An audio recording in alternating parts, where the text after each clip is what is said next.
ये सुनिश्चित हो जाना चाहिए कि क्या हमारे इस स्थान पे हर घर में शिव शिष्टता का दिया जल गया, क्योंकि हर घर में अगर नहीं जला तो भीड़ इकट्ठी करने से कोई फायदा नहीं। अगर हर व्यक्ति शिव का शिष्य नहीं हो सका तो हंगामा खड़ा करने का कोई मतलब नहीं। भीड़ कभी भी व्याकरण नहीं होती इस बात की कि कितना बढ़िया कार्यक्रम हुआ। व्याकरण इस बात का है कि कितने लोगों में शिव शिष्टता उतरी। अगर 5 लोगों में भी उतर गई है तो वो 5 लोग काफ़ी है पूरे हिमाचल प्रदेश के लिए, पूरे पंजाब के लिए। हम लोग को आने की ज़रूरत नहीं पड़ेगी। हाँ, मिलना जुलना होता रहेगा, लेकिन आप खुद सक्षम हैं, इसलिए अपने अंदर की ताकत को पहचानिए। महादेव ने आपको भी वही दिया है जो हम सबको दिया है। साहब ने यही चेहरा, यही बात, सर्वोत्तम पक्ष जो है हमारा आपका दिखाया। उन्होंने कहा कि गुरु अपने शिष्य के सर्वोत्तम पक्ष को उजागर करते हैं। इतना ही नहीं कहा उन्होंने कहा कि गुरु अपने शिष्य के सर्वोत्तम पक्ष को उजागर करते हैं, और उजागर कर छोड़ नहीं देते हैं। उजागर करके परमात्मा से उसका ऐक्य सुनिश्चित करते हैं, परमात्मा से मिलाने तक की जिम्मेदारी वहन करते हैं। सिर्फ ऐसा करके छोड़ नहीं देते। जैसे डॉक्टर अगर कैंसर हो जाए और हम जाएं और डॉक्टर को कहें कि इलाज कर दीजिए सिर्फ, तो डॉक्टर वो जो पूरा कैंसर ठीक कर दे, डॉक्टर वो नहीं जो सिर्फ दवा दे के बीमारी को दबाए रखे। डॉक्टर सही में वो जो बीमारी को जड़ से ख़त्म कर दे। मास्टर वो जो विद्यार्थी को पास करा दे। मास्टर वो नहीं कि पढ़ा तो रहा है और विद्यार्थी फेल कर गया, क्या फ़ायदा हुआ। तो गुरु यानी शिव अपने शिष्य के सर्वोत्तम पक्ष, एक इंसान का, एक मानव का सबसे सुंदर पक्ष क्या होता है? उसका सबसे सुंदर पक्ष होता है शिव होना। क्योंकि और पक्ष तो है हमारे जीवन में। किसी से पूछिए कि आप क्या करते हैं तो आप क्या कहिएगा? आपसे कोई पूछे कि आप क्या करते हैं, आप क्या कहिएगा? आप कहिएगा कि हम भूजा बेचते हैं, हम अखरोट बेचते हैं, हम काजू बेचते हैं, हम सेब बेचते हैं, हम किसान हैं, हम मास्टर हैं, सरकारी नौकरी है, कुछ तो कहिएगा ना, यही कहिएगा। जिस दिन आकाशवाणी हुई थी और आवाज़ ने पूछा था साहब श्री हरिनानंद जी से कि तुम क्या करते हो, उन्होंने कहा था मैं शिव का शिष्य बनाता हूँ। और लौकिक जीवन में उस समय वो डिप्टी कलेक्टर थे, लेकिन उनके मुंह से ये नहीं निकला कि मैं डिप्टी कलेक्टर हूँ। उनके मुंह से ये निकला कि मैं शिव शिष्य बनाता हूँ। कौन भारी था उनके मन पे? उनकी नौकरी, उनका पद, उनकी प्रसिद्धि नहीं। उनके मन पे भारी था कि मैं महादेव की बात करता हूँ, दूसरों को शिव का शिष्य बनाता हूँ। लेकिन तुम जो करते हो दूसरों को करने के लिए नहीं कह रहे हो, आवाज़ ने फिर से कहा। और साहब ने कहा कि हाँ ये बात तो सही है ना। शुरू में तो उन्होंने कहा कि नहीं नहीं मैं करता हूँ, जो कहता हूँ, नहीं नहीं तुम नहीं कहते हो, बहुत लंबा चला। लेकिन ये तो हुआ ना कि जो वो करते थे वही उन्होंने हमको आपको करने के लिए कहा। आप ये मत सोचिएगा कि हम क्या कर सकेंगे, हमको क्या आता है। सिर्फ उनकी बात पे भरोसा करिए, जो उन्होंने कहा है उतना ही भर करिए, उससे ज़्यादा कुछ करने की ज़रूरत नहीं। शिव की शिष्यता में इससे ज़्यादा कुछ करने की ज़रूरत नहीं। बस आप इतना भर करिए कि भैया हमको जो आता है सो मैंने आपको बताया, आप भी दूसरे को कहिएगा। महादेव से दया मांगिए, महादेव की चर्चा थोड़ा कर लीजिएगा और महादेव को प्रणाम कर लीजिएगा। जैसा आएगा वैसा ही कर लीजिएगा। ये मत सोचिएगा कि हमको संस्कृत नहीं आती है, हमको मंत्र जप करने नहीं आता, हमको पूजा करने की विधि नहीं आती, तो हम कैसे करेंगे। आप सोचिएगा कि जैसा आता है, जो आता है। आप ये बताइए, हमारे घर में मेरे पिता भी, आपके पिता भी होंगे, आपके भाई बहन भी होंगे, मेरे भाई बहन भी हैं। जिसके घर में जिसको जैसा खाना बनाने आता है वैसा ही ना बनाते हैं आप। आप रोज पड़ोसी को बुला के लाते हैं उसके लिए कि मेरे घर के लोगों के लिए तुम खाना बना दो? ऐसा करते हैं हम लोग? नहीं करते हैं। बहुत लोग घर की सफाई बहुत अच्छे से करते हैं और बहुत लोग खराब से करते हैं, लेकिन जैसा आता है खुद करते हैं। वो दूसरे को बुला के नहीं लाते रोज कि मेरा घर जरा साफ कर दो। मेरा मेरा मेरा, सुबह से चर्चा में बार बार यही शब्द प्रयोग किया गया है। मेरे गुरु शिव, जैसा हमको आता है हम वैसा ही करेंगे, खुद करेंगे।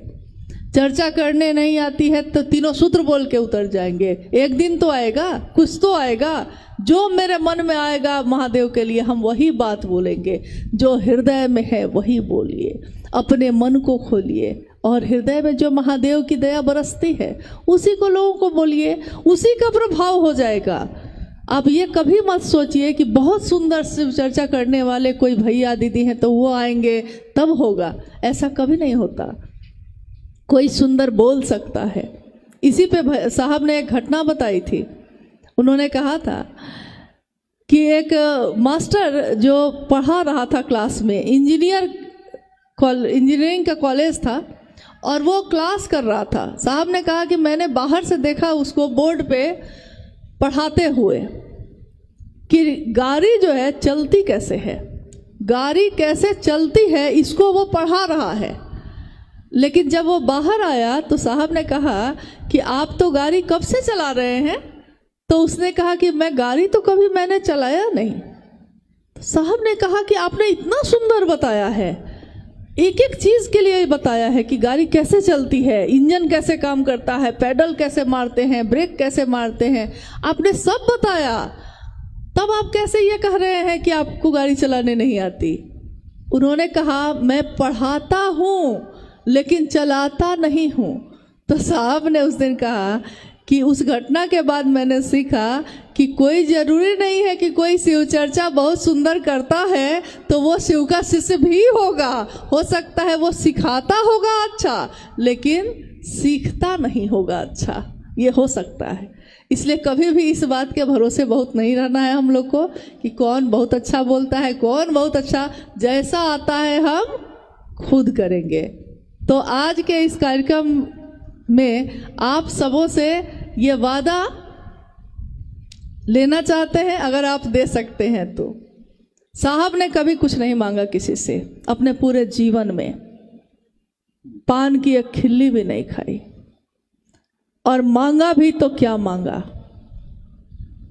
मांगा कहा कि अगर मुझको दे सकते हो तो एक शिव का शिष्य देना। शिव शिष्यता की घोषणा जहाँ भी होती है साहब की उपस्थिति वहाँ होती ही होती है, क्योंकि शिव की शिष्यता में उनके प्राण बसते हैं।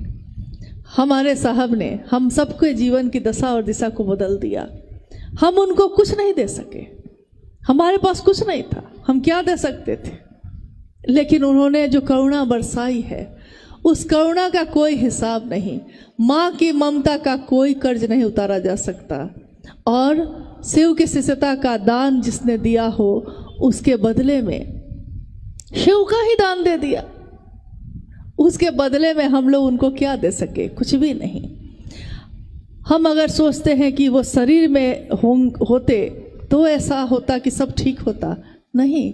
शरीर में रहने पे भी जो गड़बड़ थे उस समय भी गड़बड़ थे, आज भी हैं।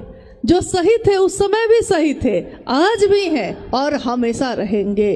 शिव के शिष्यता की मूल धारा हमेशा पावन है, पावन ही रहेगी। रास्ते की गंदगियां उसमें शामिल होंगी, लेकिन उन गंदगियों से इस पावन मूल धारा पे कोई प्रभाव नहीं पड़ेगा। शिव कैसे से अपने साहब और दीदी की उंगली थामे, अपने साहब और दीदी के संकल्प को बार बार याद करते हुए अपने गुरु शिव की महिमा का गान अपने इस जीवन में पल प्रतिपल करते ही रहेंगे।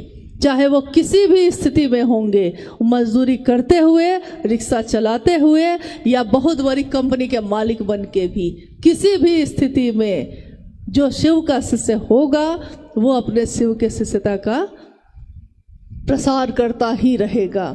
ये कभी बंद नहीं होगा, और किसी के लाख चाहने से भी ये कारवां अब कहाँ रुकना है। अकेले चले थे साहब एक दिन, लोग मिलते गए, कारवां बनता गया, और आज ये कारवां इतना बड़ा है कि जिसकी गिनती आप नहीं कर सकते। लेकिन काम बहुत बाकी है, काम बहुत बाकी है। हम लोग सिर्फ इस बात के लिए खुश नहीं हो सकते कि जब एक कार्यक्रम हो तब तो हम लोग इकट्ठे हो जाते हैं, लेकिन जब आप थोड़ा सा निकलिए बाहर और आप देखिए कि कितने लोग ऐसे खड़े हैं जो इंतज़ार में हैं, प्रतीक्षा में हैं, आप कब आइएगा उनके पास, आप कब बोलिएगा। हम अपने अपने चर्चा स्थलों पे, साप्ताहिक चर्चा स्थलों पे हर सप्ताह जाते हैं, 10 के 10 आदमी ही फिर से जाते हैं, उतनी ही बात करते हैं, लौट आते हैं। साप्ताहिक चर्चा स्थल साहब ने शुरू किया था जब, उनकी मंशा ये थी कि साप्ताहिक चर्चा स्थल पे सप्ताह में बाकी 6 दिन हम लोग जो नए लोगों को जोड़ेंगे, उन लोगों को आने के लिए उसमें प्रेरित करेंगे ताकि वो आए, और ये संख्या बढ़ती चली जाएगी। 50 होंगे, 100 होंगे, 100 होंगे तो 2 जगह करिए, मतलब ये सिलसिला चले, इसके लिए उन्होंने शुरू की थी। 1 दिवसीय कार्यक्रम शुरू हुए, बहुत सारे हुए। जब 100-200 आदमी की घोषणा हो जाती तो साहब स्वयं जाते उस जगह पे। आज तो फिर भी हजारों में है, लेकिन आप ये सोचिए कि संख्या बढ़े, मतलब संख्या मतलब ये नहीं भीड़ बढ़े, संख्या बढ़े मतलब शिव शिष्यता बढ़े। भीड़ कभी भी व्याकरण नहीं होती किसी भी चीज़ का। शिव की शिष्यता उतरे लोगों में, इसके लिए झुकना है तो झुकिएगा। हम लोगों से भी कोई बात का दुख अगर आपको हुआ हो तो क्षमा करिएगा, अपना गुरु भाई, अपनी गुरु बहन समझकर। लेकिन एक वादा है कि अपने गुरु के काम में हम लोग मिलते ही रहेंगे, हमेशा अपने साहब दीदी की बातों को दोहराते ही रहेंगे और महादेव के तरफ चलते ही रहेंगे।